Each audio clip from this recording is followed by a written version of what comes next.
He fooled the world. The shocking rise and fall of a fake business empire. There are some people who don't just chase success. They manufacture it out of thin air. They walk into a room with nothing but confidence and a lie, and somehow everyone ends up believing them. This story begins with a man like that.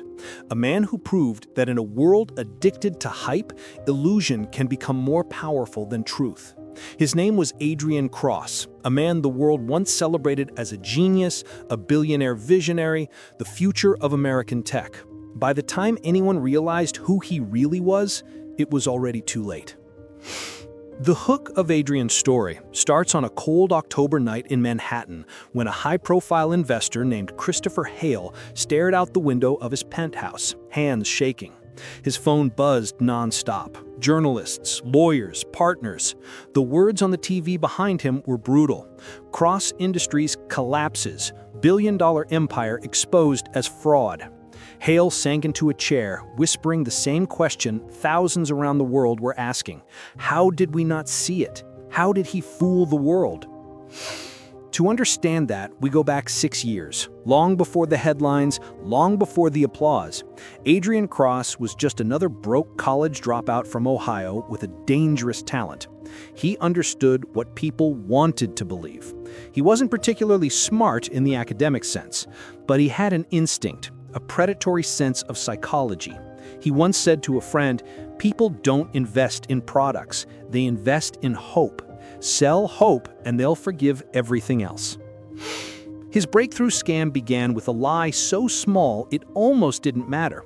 Adrian printed a fake ID badge, rented a cheap suit from a vintage store, and walked into a major tech conference in Chicago, pretending to be a junior innovation director at a non-existent company.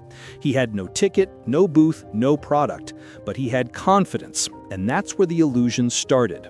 Every scam has a seed moment. His was when he accidentally bumped into a billionaire named Jonathan Pierce near the coffee table. Adrian apologized with such charm and authority that Pierce assumed he was someone important. That misunderstanding became the foundation of an empire.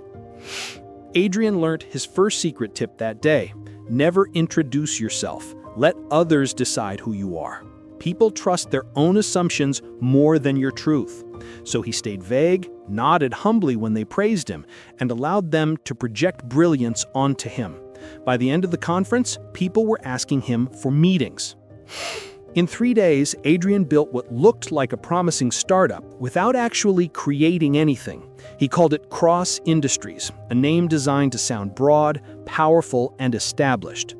When people asked what the company did, he gave the same mysterious answer. We're redefining global infrastructure using predictive blockchain applications. It meant nothing, but it sounded futuristic enough that no one questioned it. Investors love jargon when they don't understand the technology but want to seem ahead of the curve. Within months, he secured his first real investor, Christopher Hale.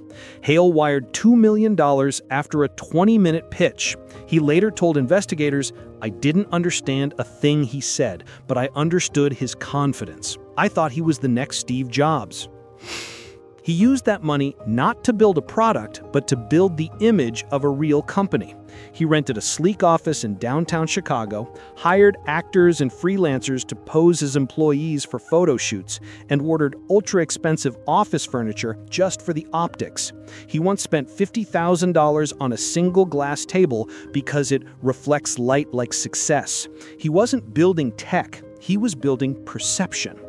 Another secret tip he followed religiously: people trust things that look expensive. The illusion of wealth convinces them you're already winning. It worked better than he imagined. Wealthy clients started calling, government officials visited his innovation facility, journalists chased him for interviews, all for a company that didn't create a single real product. His rise was fast, but it wasn't random. He designed every move. He used social media like a weapon, posting carefully curated photos of meetings with big names, staged labs filled with rented equipment, screenshots of data projections created using stock photography and Photoshop. Every illusion fed the next. The world saw a genius because that's exactly what he wanted them to see. But success creates pressure, and pressure creates cracks. The first crack appeared when a young investigative journalist named Maya Torres noticed something strange. Adrian had announced 3 different flagship technologies in 6 months, but none of them had public patents, demos, or regulatory filings. That was unusual for a company claiming breakthroughs in everything from energy grids to medical forecasting. Maya sent Cross Industries a request for an on-site visit. Adrian declined. She sent another. Declined again. She kept pushing. Adrian called his inner circle, 2 personal assistants and a chief technical officer whose job was mainly to repeat big words with confidence. He told them, "We aren't hiding the truth, we're protecting our competitive advantage. That's what we'll tell everyone." His lie was always simple. We can't show the product because it's too valuable, and shockingly, people accepted it. It became a running joke among investors. If Adrian showed you the product, he'd probably have to kill you. They laughed because they had already bought the dream. And when people invest emotionally, they defend the lie harder than the liar does. But Maya wasn't like other people. She published a subtle but dangerous article titled "Cross Industries: Why the Hype Doesn't Add Up." It didn't accuse him of fraud, but it raised questions. Adrian panicked, not visibly, but internally. He started taking fewer public meetings. He hired a PR firm to bury the article. He even offered Maya a research consulting job with an absurd salary if she would shift her focus. She refused. Still, his empire grew. More investors joined, a government senator endorsed his green energy initiative. Cross Industries was now valued at $4.8 billion. And Adrian, he believed his own lie. That is the moment every scammer becomes dangerous, when they think their illusion is the truth. Then came the night that changed everything. Adrian announced a massive press event in New York, promising a groundbreaking reveal. The entire tech world tuned in. Analysts predicted he'd announce a new energy grid technology capable of reducing national power consumption by 30%. Stocks skyrocketed that morning. Billionaires flew in for the show. But behind the stage, Adrian was sweating. There was no product. There had never been a product. He paced the hallway, gripping the sides of his tailored jacket. His chief technical officer whispered, "We need something, anything." Adrian replied with a chilling calmness, "All we need is belief." He stepped onto the stage to thunderous applause. Cameras flashed, reporters leaned forward. Adrian began the speech of his life, a carefully woven masterpiece of buzzwords, futurism, emotional manipulation, and patriotic undertones. He spoke for 40 minutes straight, without showing a single product. No prototype, no demo, no proof.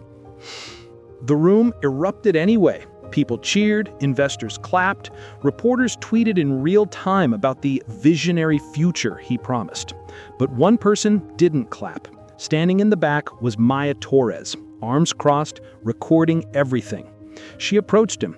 "If all of this is real," she said, "just show me one device, one lab, one employee who isn't an actor."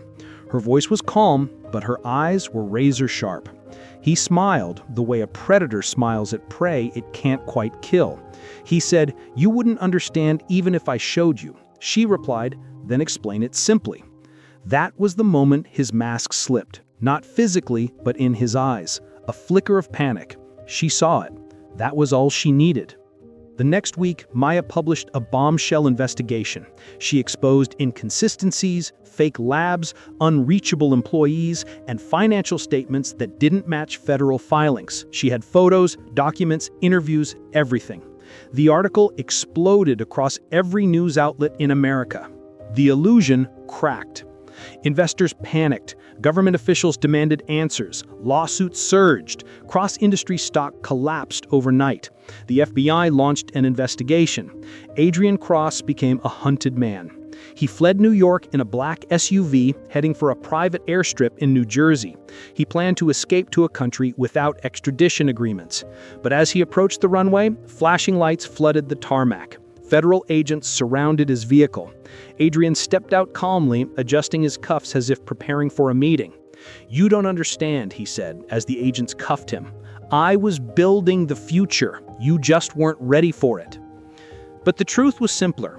He had fooled the world because the world had wanted to be fooled. The trial became one of the most watched events in modern American history. Investors testified, employees confessed, emails surfaced. Every layer of his empire was revealed to be smoke and mirrors.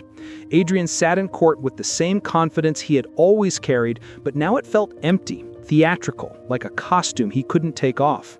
When the judge pronounced a 28-year federal sentence, Adrian didn't blink. He leaned forward and whispered into the microphone.